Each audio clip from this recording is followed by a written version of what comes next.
បាទសូមគោរពជំរាបសួរពុកម៉ែអ៊ំពូមីងបងប្អូនទាំងអស់ពីខ្ញុំអាចារ្យស៊ីអសំណងទទួលមកការសាងសង់ជួសជុលផ្ទះ25កិច្ចក្នុងបាទសូមអនុញ្ញាតមកបង្ហាញពីការងារ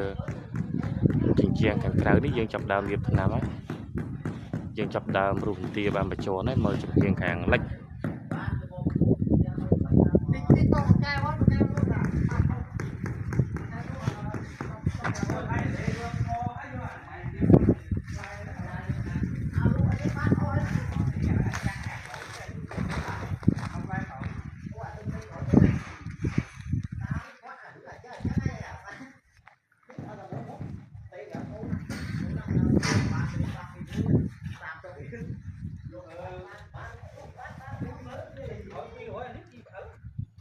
បាទបែកនេះគឺជំហានខាងកើតយើងបានរុះទាមកបានមួយជាន់ដែរហើយអស់ហើយឥឡូវយើងចាប់ដើមបិទរុន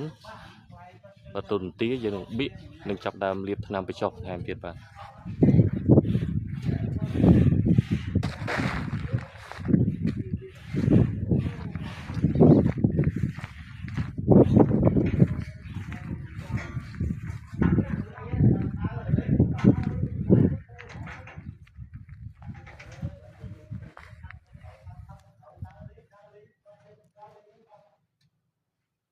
បាទនេះបែកខាងក្រោយយើងចាប់ដើមរុះដែរហើយមួយរយៈនេះមិនអត់ភ្លៀងចាប់ដើមបង្ខំការងារ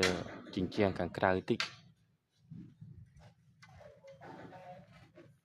បាទហើយក៏សូមអរគុណពុកម៉ែអ៊ំពូមីងបងប្អូនទាំងអស់ដែលបានទស្សនាវីដេអូខ្ញុំបានកន្លងមកបាទសូមអរគុណច្រើនសូមជូនពរពុកម៉ែអ៊ំពូមីងបងប្អូនទាំងអស់មានសុខភាពល្អមានសុភមង្គល